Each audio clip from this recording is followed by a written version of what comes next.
नमस्कार दोस्तों, स्वागत आपका जीसीसी कोचिंग क्लासेस में। देखिए, आज हमारा टॉपिक है तापमान विलोमता। सबसे पहले हम देखेंगे तापमान विलोमता किसे कहते हैं। हमने डिस्कस की थी कि धरातल से ऊपर की ओर क्षोभ मंडल में जाने पर तापमान में क्या होती है, कमी होती है।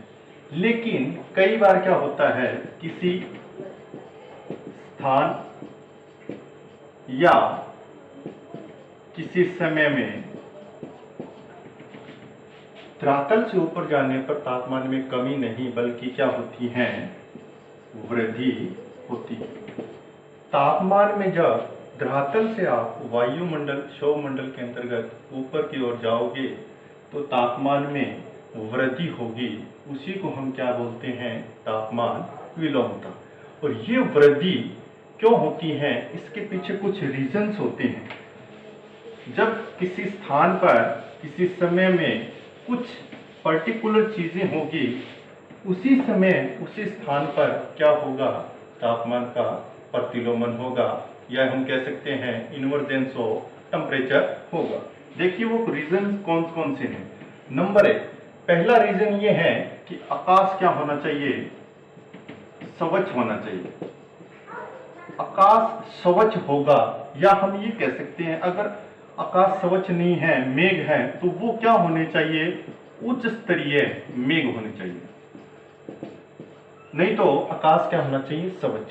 दूसरी कंडीशंस इसमें क्या है कि जाड़े या शीतकाल की बात करूं मैं, शीतकाल की लंबी रात होनी चाहिए। आकाश स्वच्छ होना चाहिए, शीतकाल में लंबी रात होनी चाहिए है। तीसरी चीज है हिमाच्छादित क्षेत्र होना चाहिए या धरातल होना चाहिए। जो क्षेत्र बर्फ से ढका रहता है ऐसा क्षेत्र होना चाहिए। चौथी बात है वायुमंडलीय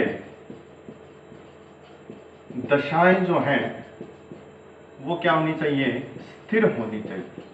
वायुमंडलीय दशाएं स्थिर होनी चाहिए। अगली चीज आती है कि पवन का संचार मंद होना चाहिए, बिल्कुल मंद होना चाहिए। और छठी चीज क्या है, शुष्क वायु। ये 6 चीजें ऐसी हैं, अगर किसी स्थान विशेष पर ऐसी चीजें 6 चीजें मिलती हैं, उस स्थान पर क्या होगा, तापमान का प्रतिलोमन होगा। देखिए, तापमान के प्रतिलोमन में हमने बात की कि नीचे से ऊपर के क्रम में जाएंगे तापमान में क्या होगी, वृद्धि होगी। अर्थात हम ये कह सकते हैं ऊपर की वायु कैसे मिलेगी, गर्म, और नीचे की वायु कैसी मिलेगी, ठंडी मिलेगी। तो देखिए, शुष्क वायु यहां बताया गया है, ये कैसी होनी चाहिए, शुष्क वायु कैसी होती है, ठंडी जो वायु होगी वो हमेशा शुष्क होगी। और पवनों का जो संचार है वो मंद होगा। मंद होने के कारण ये जो आपका जो वतागर रूप दिखाई दे रहा है ये बना रहेगा, ये क्या होगा, खत्म नहीं होगा। पवन का संचार मंद होगा, वायुमंडलीय दशाएं भी इसमें क्या होगी, स्थिर होगी। तो ये एक जगह बना रहेगा, ये हिलेगा नहीं। और ये ऐसी चीजें कब होगी, शीतकाल में लंबी रातें या हिमाच्छादित क्षेत्र, उसमें क्या होता है, धरातल पर ठंडी वायु मिलेगी आपको। धरातल पर ठंडी वायु मिलेगी तो ऊपर की ओर वायुमंडल में क्या होगी, गर्म वायु मिलेगी। और आकाश क्या होना चाहिए, स्वच्छ होना चाहिए, जिससे ये परिवर्तित न हो। तो ये कुछ फैक्टर्स हैं। अब देखिए, जो तापमान प्रतिलोमन है ये कितने प्रकार से डिवाइड किया गया, इसको देखिए। 3 प्रकार से तापमान प्रतिलोमन या तापमान विलोमता को डिवाइड किया गया। पहला प्रकार आता है इसका अप्रवाही प्रतिलोमन, या इसको हम कह सकते हैं नॉन एडवेक्शनल इन्वर्जन। नॉन एडवेक्शनल अप्रवाही का मतलब क्या है, इसमें प्रवाह नहीं होता है। इसमें क्या होता है, इसके अंतर्गत केवल पार्थिव विकिरण और तथा ऊष्मा ह्रास इन दोनों में क्या मिलेगा आपको? प्रत्यक्ष संबंध मिलेगा। और पवन का संचार जैसे हमने बात की थी, ये क्या होगा? नगण्य होगा। पवन का संचार नगण्य होगा। पार्थिव विकिरण तथा ऊष्मा का ह्रास, इसके अंतर्गत संबंध कैसा मिलेगा आपको? प्रत्यक्ष संबंध मिलेगा। जितनी पार्थिव विकिरण धरातल से ऊपर की ओर जाएगी, उसी समय उस पार्थिव विकिरण में जितनी भी ऊष्मा है उसका क्या होता चला जाएगा? ह्रास होता चला जाएगा, क्योंकि नीचे का क्षेत्र हमेशा क्या बना रहता है इसके अंतर्गत? ठंडा, और ऊपर का क्षेत्र क्या होगा? गर्म। तो ये जैसे विकिरण चलेगी पार्थिव विकिरण, तो ये यही नष्ट हो जाएगी, इसकी ऊष्मा का जो ह्रास है वो खत्म हो जाएगा। क्यों होगा? ये हमने पहले डिस्कस किया है 6 पॉइंट्स में कि इस कारण ये ऊष्मा का ह्रास खत्म हो जाता है। तो ये होता है अप्रवाही प्रतिलोम। और इसके अंतर्गत 2 प्रकार की फिर आगे डिवाइड की गई है। अप्रवाही प्रतिलोमन 2 प्रकार से होता है। पहला आता है जिसको हम कहते हैं सतही या धरातलीय प्रतिलोमन।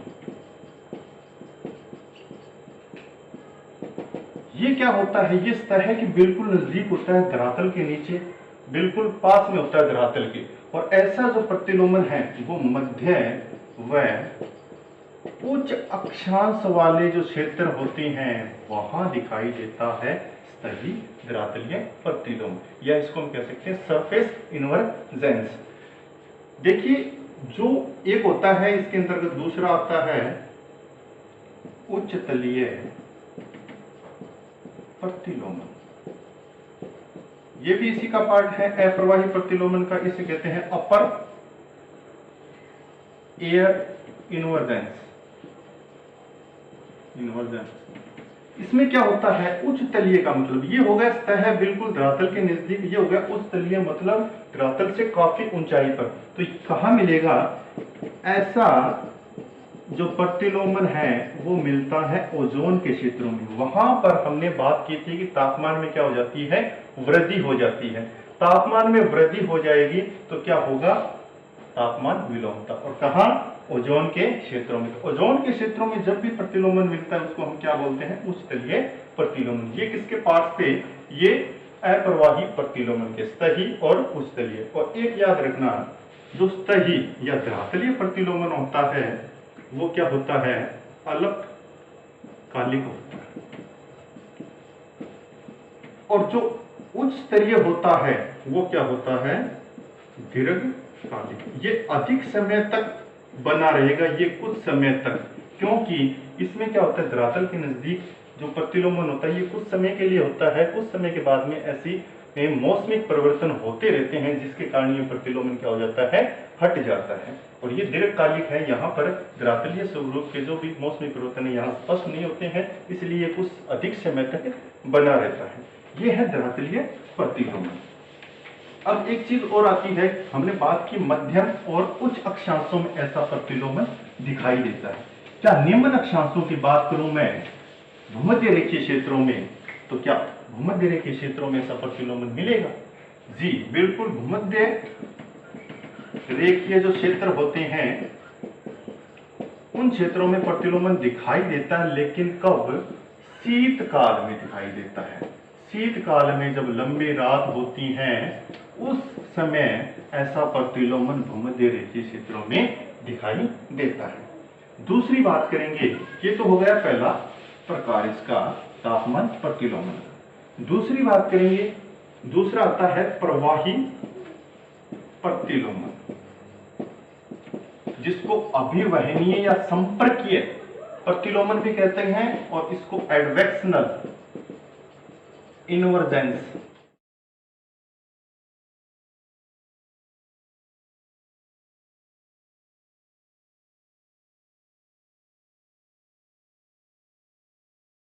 इसके अंतर्गत प्रवाही है, इसलिए पवनों का संचार अधिक होगा। और इसको आगे सब टॉपिक में डिवाइड किया गया, जैसे चक्रवाती प्रतिलोमन,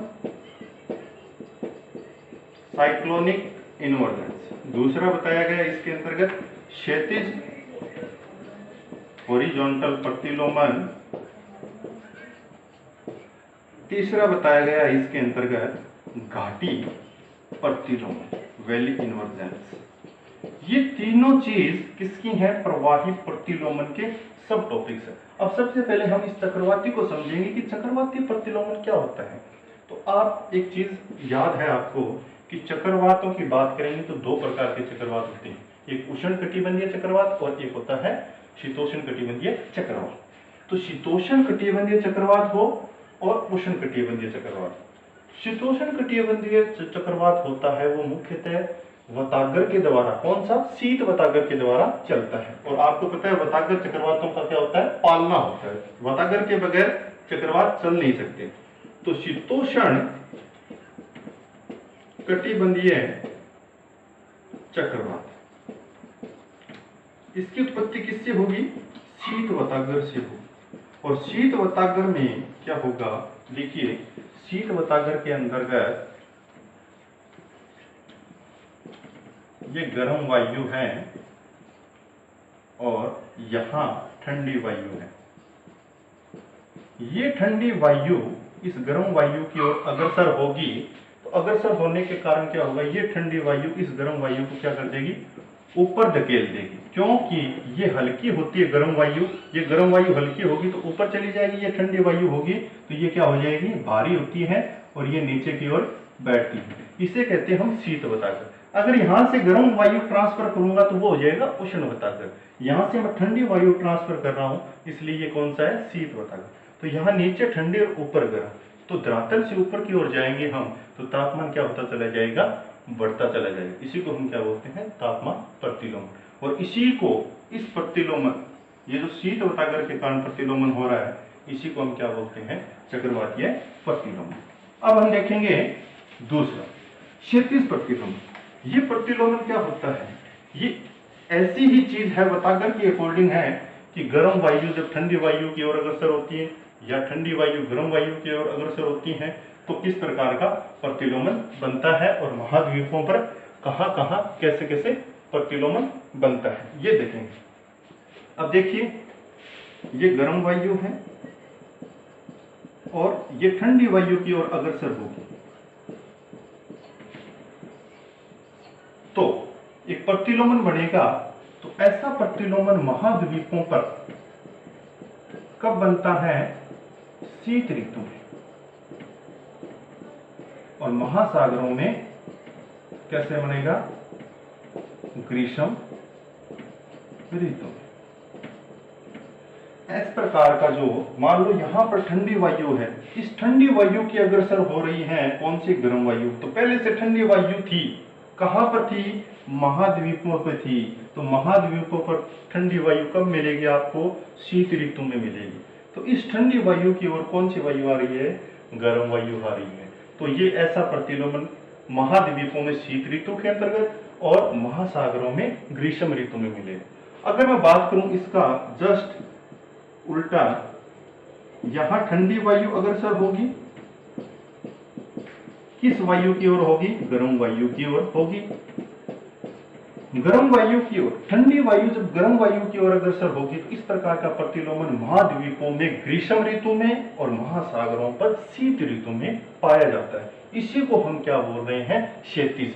दाएं से बाएं या बाएं से दाएं जब भी वायु ट्रांसफर होती हैं तो उसको हम क्षैतिज प्रतिलोमन के अंतर्गत रखते हैं। अब बात करेंगे तीसरा जो है घाटी प्रतिलोमन। इसको अच्छे से समझेंगे और कई बार इससे क्वेश्चन भी आते हैं। देखिए क्या होता है, ये आपकी एक शेप है, ये वैली है और इस वैली के अंतर्गत आपको पता है कि ये पर्वतीय क्षेत्र हैं और इन पर्वतों पर तापमान क्या मिलता है? कम मिलता है। तो मैं यहाँ पर लो टेम्परेचर लिख रहा हूँ और आपको पता है कि लो टेम्परेचर, तापमान कम होगा तो दाब कैसा बनेगा? हमेशा ज्यादा, हाई प्रेशर, एसिडिटी। यहां पर तापमान क्या होगा? अधिक होगा नीचे की ओर। तो तापमान हाई टेम्परेचर होगा तो दाब कैसा रहेगा? कम, लो प्रेशर। और आपको पता है कि वायु हमेशा उच्च दाब से निम्न दाब की ओर आई। ये आ गई वायु आपकी। अब देखिए ऊपर वायु कैसी थी? तापमान कम है तो वायु कैसी थी? ठंडी। तापमान कम है तो वायु ठंडी थी और नीचे गर्म थी। अब ये ठंडी वायु विस्थापित हो गई कहां? नीचे घाटी में। और यहां से ये ठंडी वायु यहां आ गई अब, और यहां की जो गर्म वायु थी वो ट्रांसफर हो गई कहां, बाहर की ओर, यहां आ गई गर्म वायु। अब देखिए नीचे ठंडी वायु विस्थापित हो गई, ऊपर गर्म वायु, तो किस प्रकार का प्रतिलोमन हो गया, घाटी प्रतिलोमन, क्योंकि ये घाटी के अंतर्गत हो रहा है। और इसी घाटी प्रतिलोमन के कारण क्या मिलते हैं, जो अधिवास होते हैं, जो बगान होते हैं, वो पर्वतों के उच्च भागों में पाए जाते हैं, न कि निम्न भागों में। उच्च भागों में और जो बगान और अधिवास मिलते हैं वो घाटी प्रतिलोमन के कारण ही मिलते हैं। अब तीसरा अप्रवाही हो गया, प्रवाही हो गया, तीसरा आता है यांत्रिकी या मैकेनिकल इन्वर्जेंस भी बोल सकते हैं। इसमें क्या होता है, जब वायु एकाएक उत्थापन और एकाएक नीचे की ओर बैठने से, जिसको हम बोलते हैं अवतलन, उत्थापन और अवतलन के कारण जब भी प्रतिलोमन बनेगा उसको हम बोलेंगे यांत्रिक प्रतिलोमन। और कैसे, ये समझेंगे हम कैसे होता है ये यांत्रिक प्रतिलोमन। देखिए ये बीच में मैंने लिखा हाई प्रेशर और बाहर मैंने लिखा है लो प्रेशर। ऐसी स्थिति आपको प्रति चक्रवातों में मिलती है। नीचे मैं लिख देता हूं प्रति चक्रवात, क्योंकि केंद्र में हाई प्रेशर है और बाहर लो प्रेशर है, तो हवाएं उच्च दाब से निम्न दाब की ओर चलेगी, तो ये हवाएं ऊपर की ओर विस्थापित हो जाती है इस प्रकार से। उत्थापन हो गया, वायु का ऊपर चली गई, यहां लो प्रेशर था तो यहां की जो गर्म वायु थी वो कहां आ गई, ऊपर आ गई, और फिर वहां से ये नीचे की ओर यहां बैठनी शुरू हो जाती है, और जब ये बैठेगी तो ये कौन सी वायु है, ठंडी वायु है। तो वायु का उत्थापन हुआ और वायु का अवतलन हुआ, इसी के अकॉर्डिंग क्या बनता है, यांत्रिक प्रतिलोमन। और ऐसा प्रतिलोमन कहां देखने को मिलता है, प्रति चक्रवात क्षेत्रों में ऐसा प्रतिलोमन देखने को मिलता है। अब देखिए इस प्रतिलोमन के कारण इसके प्रभाव की बात करेंगे तो इससे क्या हो जाता है, इससे कोहरा विस्थापित हो जाता है। याद रखना इसके प्रभाव के अंतर्गत क्या आता है, कोहरा विस्थापित हो जाता है। और यमन के अंतर्गत कावा की जो कृषि है उसके लिए भी ये प्रतिलोमन बहुत महत्वपूर्ण है, इससे मत्स्य उद्योग भी पनपते हैं। ये कुछ तापमान विलोमता के प्रभाव। अब हम इस तापमान से संबंधित कुछ और कंसेप्ट है, जैसे तापमान शीतलन, जिसको बोलते हैं लैग ऑफ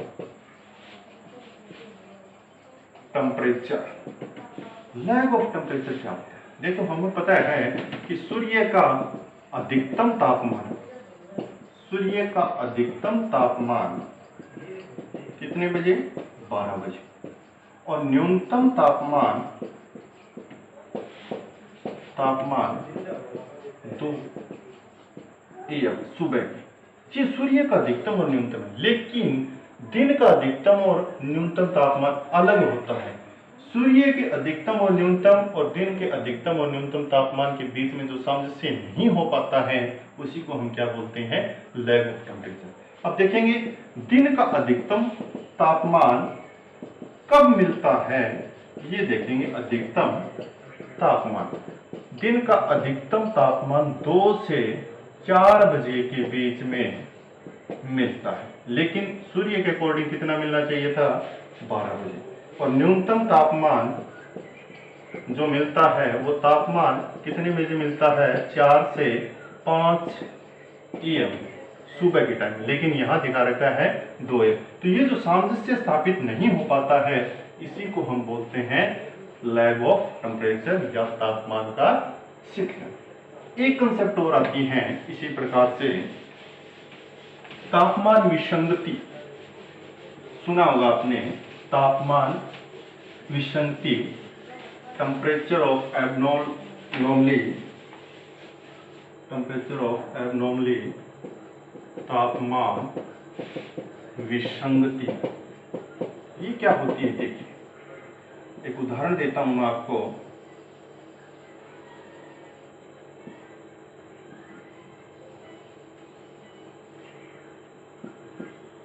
ये अक्षांश है, आप ये कितनी डिग्री अक्षांश हैं, ये है जी मान लो 23 डिग्री अक्षांश।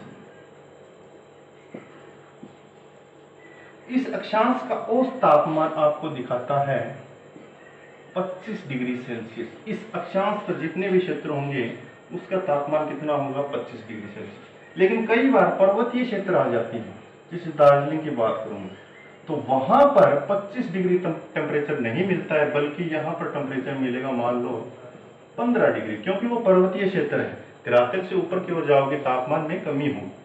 तो ये जो 15 डिग्री सेल्सियस मिला है और अक्षांश का जो वास्तविक तापमान था वो 25 डिग्री सेल्सियस था, तो इसके अंतर्गत जो अंतर आ जाता है किसी स्थान विशेष पर और उस अक्षांश के अकॉर्डिंग अगर तापमान में अंतर मिलता है तो उसी को हम क्या बोलते हैं, तापमान विसंगति। होना तो ये चाहिए था, लेकिन वास्तविक रूप से ये अक्षांश के अकॉर्डिंग नहीं मिल रहा है तापमान, इसी को हम क्या बोलते हैं, तापमान विसंगति बोलते हैं। अब देखिए इसके अंतर्गत एक लास्ट चीज और मिलती है।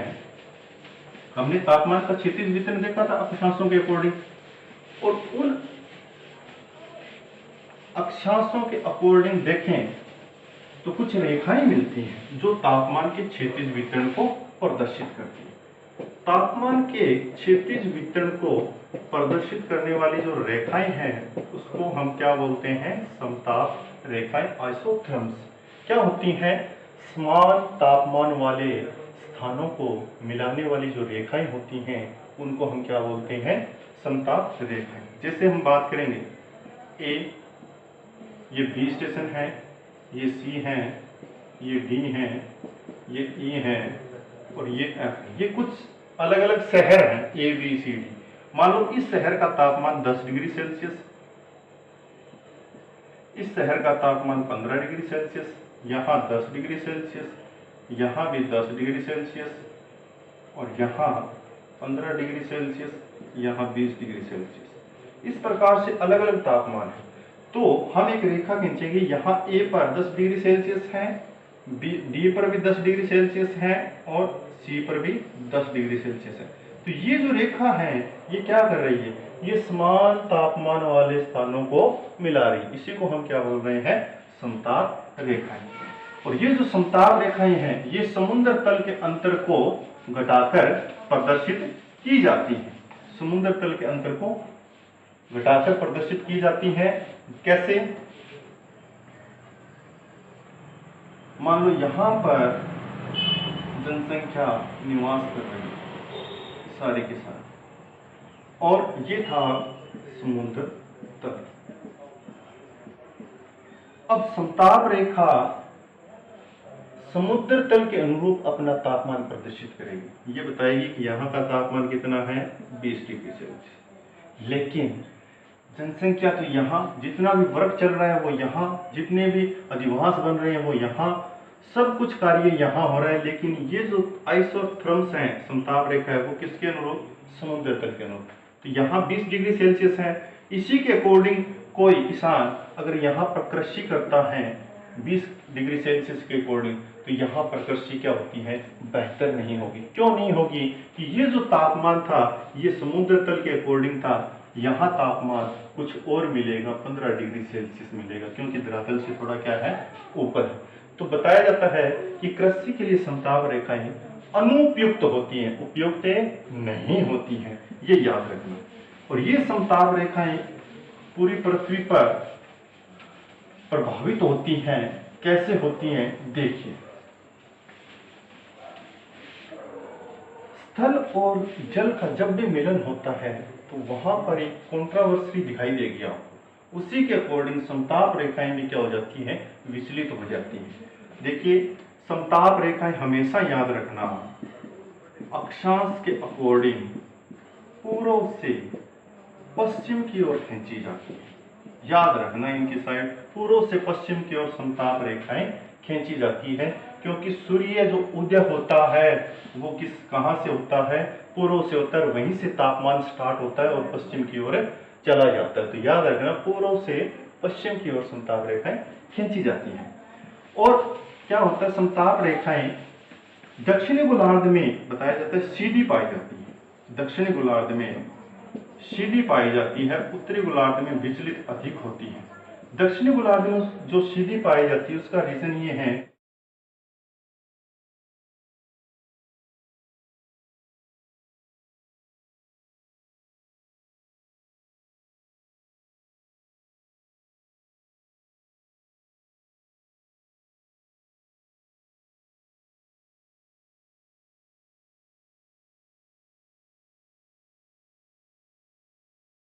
सबसे पहले हम बात कर रहे हैं ग्रीष्म काल की। ग्रीष्म काल के अंतर्गत हम ले रहे हैं, अब हम स्थल से जल की ओर जाएंगे। यहां पर मान लो 20 डिग्री टेम्परेचर था, ग्रीष्म काल की बात कर रहे हैं, सूर्य भी अपना यही है, ठीक है। अब 20 डिग्री टेम्परेचर जैसे हमारे सामने जलीय भाग आया तो हमने ये देखा कि ये जो स्थल भाग है यहाँ 20 डिग्री है, यहाँ पर तापमान इक्वल नहीं पाया गया। क्यों? क्योंकि आपको पता है जल देर से ठंडा होता है, देर से ही गर्म होता है। तो हमने देखा कि यहाँ से सूर्य जब चलकर आया तो उस समय यहाँ तापमान, जब सूर्य यहाँ था तो इसका जो तापमान था वो कम था जल का, लेकिन ये सूर्य जब यहाँ पहुंच गया तो देरी से यहाँ पर तापमान क्या हो गया, अधिक हो गया। यहाँ पर तापमान हो गया 20 डिग्री सेल्सियस, और स्थल भाग का तो उसी समय जल्दी गर्म हो जाता है और जल्दी ही ठंडा हो जाता है।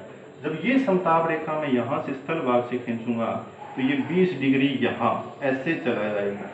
ये जो समताप रेखाएं हैं ये नीचे भूमध्य रेखा की ओर मुड़ जाएगी। तो ग्रीष्म काल के अंतर्गत जब भी हम स्थल भाग से, या इसको हम कह सकते हैं महाद्वीप से महासागर, या हम कह सकते हैं जलीय भाग, स्थल से जल की ओर जाने पर ग्रीष्म काल में जो समताप रेखाएं हैं वो कहाँ मुड़ जाएगी, नीचे विषुवत रेखा या भूमध्य रेखा।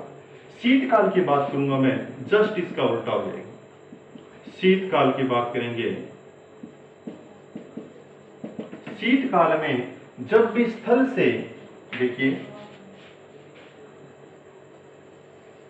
स्थल से और जल की ओर जाएंगे उस समय सूर्य कहाँ है, यहाँ। जब सूर्य नीचे आ जाएगा तो ये भाग क्या हो जाएगा, गर्म हो जाएगा। क्यों? ये जलीय भाग है, ये देर से गर्म होगा, देर से ठंडा होगा, लेकिन ये शीघ्र ही क्या हो गया, ठंडा हो गया।